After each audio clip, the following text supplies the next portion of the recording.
so pay up. I think your research may have been a little... The Untold Truth of Lucifer. Before we start, I would want you to hit that red subscribe button so you never miss out on any of our videos. Hey guys, what's up? Welcome back to our channel. No one would have guessed that Lucifer, a show about the devil getting born, opening a nightclub in LA, and helping cops solve murders, would gain the fan base it's developed. But it's a bona fide hit. From the hellish origins to the truth about the show, here's what nobody told you about Lucifer. Let's dive into the untold truth of Lucifer. It may feel like Lucifer was always meant to be in front of the camera, but the show is based on a comic book character from 1989. The original source material was created by Neil Gaiman and released by DC Comics, with Lucifer appearing in the influential Sandman series before graduating to solo comics in 1999. As you might expect, the comic books are considerably darker and more philosophical than the series. It's likely that network writers went down on a different road both to make the character more relatable and to also fit budget restraints. A truly accurate adaptation of the comics would have called for a budget that Fox would have never coughed up.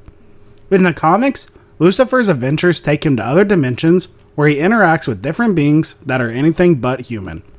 Morningstar's personality is also quite different. He couldn't care less about the emotional repercussions of human beings. In the show, Lucifer may display selfish qualities, but he makes it apparent that he's putting effort into being better. He's on a journey of self-discovery, and he grapples with the concept of emotions and struggles to accept love. Interestingly, when creating the character for the Sandman, Gaiman based Lucifer's looks on the legendary David Bowie.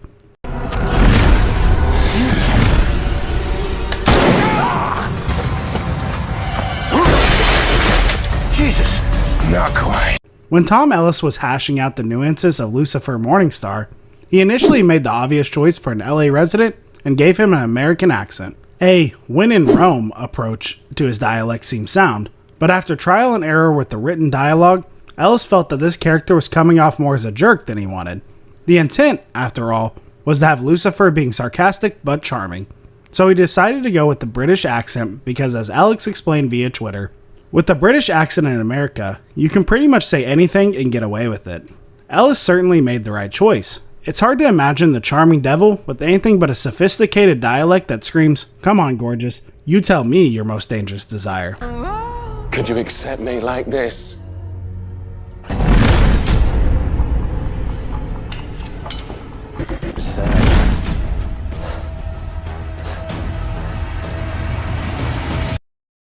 Till its initial 2016 airing, there was quite a bit of backlash for Lucifer. The religious community condemned the show for its depiction of their most notorious biblical villain, and Christians stated that the show mischaracterized the devil and mocked their beliefs. Even a petition started to cancel the show by the group 1 Million Moms, and over 38,000 signatures were en masse before the show aired. Of course, the network charged ahead anyways. Even after its move to Netflix, the show has continued to upset the devout. Yet another petition started up to cancel Lucifer again. This time with over 100,000 signatures, the main beef the religious community seems to have with the show is its depiction of Lucifer as a good guy. They viewed it as an affront, a statement that Hollywood is denying the existence of God while giving his evil counterpart a TV show. Lucifer's first season garnered around 7 million viewers, which was enough to send the series into season 2. The show's success and story arc almost appeared to be an act of defiance against the pushback.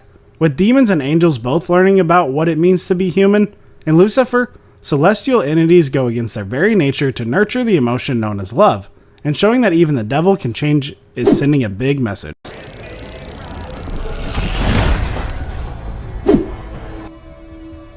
I told you.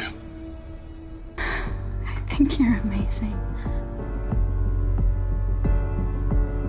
All of you.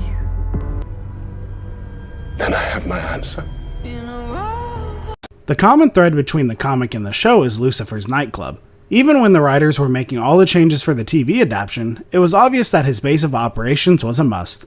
After all, the guy takes a lot of pride in his club, and it turns out that Lucifer dove into his own lore while settling on a name for his infamous nightclub. Lucifer's lair is known as the denizens of LA as Lux. Every night of the week, the place is packed with sparkling dresses and sharply dressed rainmakers, but it's unlikely that any of them are aware of their favorite dimly lit haunt is derived from the Latin word for light. This is an especially clever choice, given that the etymology for the name Lucifer is Lightbringer. Of course, the dark tiles and soft lighting makes it clear that the Prince of Darkness was being a bit less literal with the name, but still, he's chasing a feeling.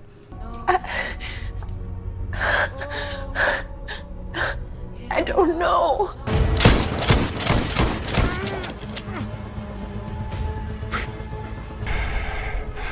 I've been wondering how to punish you, Julian. And now I know. Lucifer pulls a lot of story structure from religious mythology. We get angels, demons, and ancient beings. The show makes clever use of these well-known stories, absorbing them and filtering them through the show's format. But given its close ties with the Bible, it's surprising that all across its seasons, there hasn't been a single real mention of the recognized character.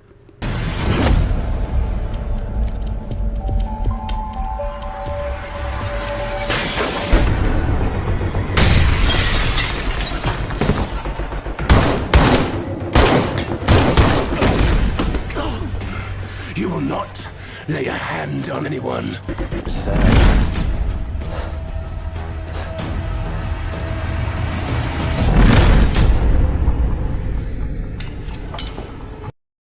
Lucifer, his angelical brother Amendiel, and all other characters never once reference the most famous biblical character, Jesus.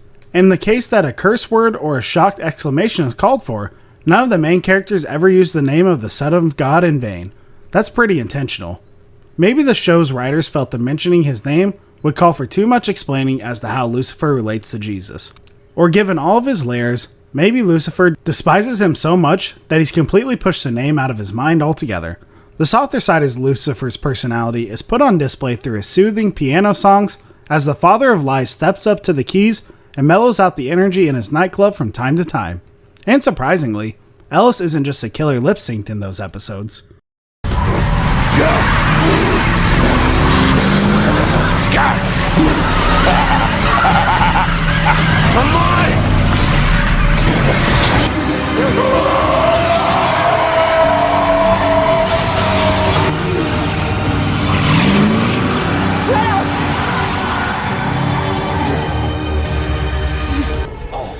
Look who's here.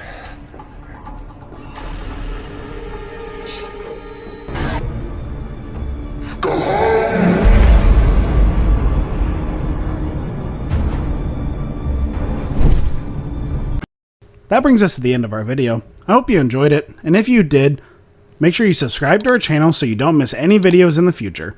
Also, watch the next two videos on your screen because I'm sure you'll love them. With that, I'll see you in the next video.